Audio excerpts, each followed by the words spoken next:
여러분, 세상을 우연이 아니라 풀 수 있는 수학 문제의 연속으로 본 남자가 있다면 어떨까요?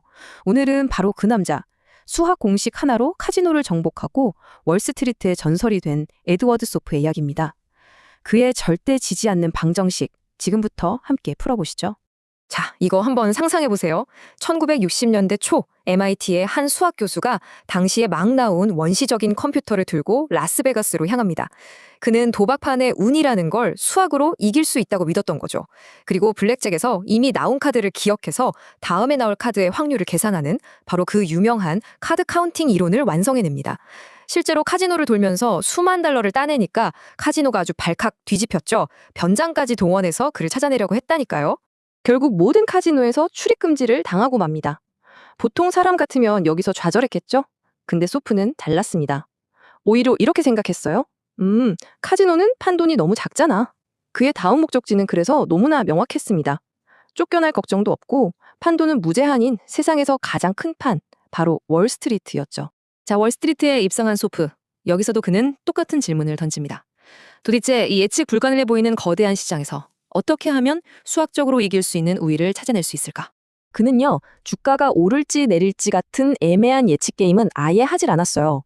대신에 시장 시스템 자체가 만들어내는 어떤 균열, 괴리울이라고 하는 틈새를 찾아냈죠. 이 슬라이드의 쌍둥이 비유가 정말 기가 막히는데요. 나중에 주식으로 바꿀 수 있는 전환사채라는 게 있거든요. 이건 사실상 그 주식이랑 운명을 같이 하는 쌍둥이나 다름없죠.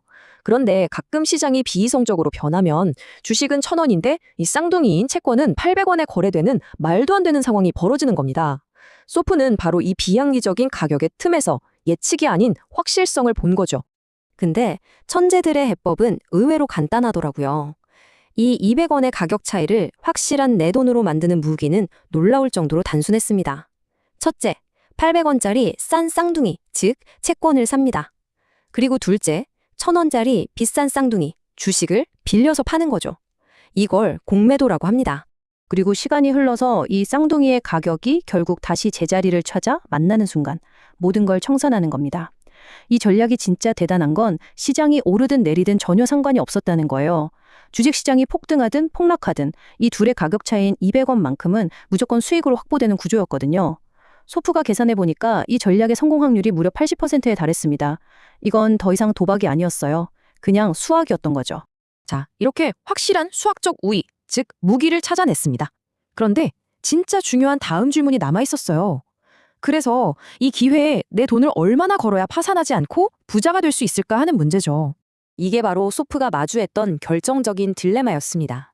승률 80%짜리 거의 확실해 보이는 기회가 눈앞에 있어요. 내 돈 1억 원 중에서 얼마를 걸어야 가장 안전하면서도 가장 빠르게 자산을 불릴 수 있을까요? 여러분이라면 어떻게 하시겠어요? 잠시 한번 생각해 보시죠. 소프는 여기서도 직감이나 감정에 기대지 않았습니다. 수학자답게 이 질문을 수학 문제로 풀었죠. 승리 확률과 손익비를 딱 입력하면 장기적으로 내 자산을 가장 빨리 불려주는 최적의 투자 비중을 계산해주는 기계. 바로 켈리 공식에 이 숫자를 그대로 대입했습니다. 공식이 내놓은 답은 우리의 직관과는 좀 거리가 멀었습니다. 심지어 되게 위험해 보이기까지 했죠. 수학적으로 가장 좋은 베팅 크기는요, 총 자산의 무려 60%였습니다. 하지만 바로 이 지점에서 똑똑한 수학자가 현명한 투자자로 거듭납니다. 왜냐하면 수학 공식은 완벽할지 몰라도 우리가 사는 현실은 그렇지 않으니까요. 현실에는 언제나 예상치 못한 변수, 갑자기 기업이 파산하는 것 같은 블랙스완이 존재하잖아요. 그 20%의 불운이 닥쳤을 때 자산의 60%를 건다는 건 한 번에 회복이 불가능한 치명타가 될 수 있었던 거죠. 그래서 소프는 자신을 지킬 최강의 방패를 꺼내듭니다. 그게 바로 하프켈리 전략입니다. 한마디로 탐욕을 절제한 거죠.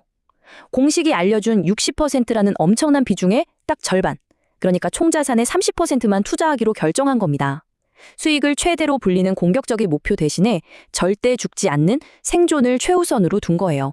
이 표를 보시면 그 결정이 얼마나 현명했는지 확 와닿으실 겁니다. 만약에 올인했다? 단 한 번의 실패로 그냥 시장에서 퇴출입니다. 켈리 공식대로 풀켈리로 60%를 걸었다면 치명적인 타격을 입어서 회복이 거의 불가능하죠. 하지만 하프켈리든 30%만 투자했기 때문에 최악의 경우에도 7천만 원이 남아서 다시 도전할 기회가 생깁니다. 그러니까 핵심은 바로 생존이었던 겁니다. 자, 이렇게 유리한 기회를 정확히 찾아내는 무기와 어떤 위기에서도 나를 지켜주는 방패가 결합되니까 월스트리트 역사에 길이 남을 전설적인 결과가 만들어지기 시작했습니다.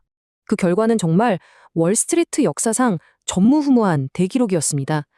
소프가 운용한 폰트는요, 1969년부터 1989년까지 무려 20년 동안 단 한 해도 돈을 잃지 않았습니다. 그의 시스템은 마치 정말 정교하게 만들어진 기계처럼 꾸준하고 안전하게 수익을 계속해서 만들어냈던 거죠. 이 놀라운 여정의 끝에서 소프는 우리 모두에게 적용될 수 있는 그의 평생의 지혜가 담긴 세 가지 황금 법칙을 남겼습니다. 첫 번째 법칙입니다. 미래를 예측하려는 유혹을 버리라는 겁니다. 소프는 주가가 오를지 내릴지 점을 치지 않았어요. 대신에 지금 내 눈앞에 보이는 확실한 데이터, 즉 수학적으로 증명할 수 있는 가격 차이만을 자신의 사냥감으로 삼았습니다. 그리고 두 번째 법칙, 승률 80%짜리 기회 앞에서도 올인하지 않았던 소프를 꼭 기억하세요. 진짜 부는 어떤 기회를 찾느냐가 아니라 그 기회에 얼마나 걸지를 결정하는 비중 조절 능력, 바로 그 지혜에서 나온다는 겁니다. 그리고 마지막 세 번째, 어쩌면 가장 중요한 법칙입니다. 결국 이 게임의 승자는 가장 똑똑한 사람이 아니라 가장 오래 살아남는 사람이라는 거죠.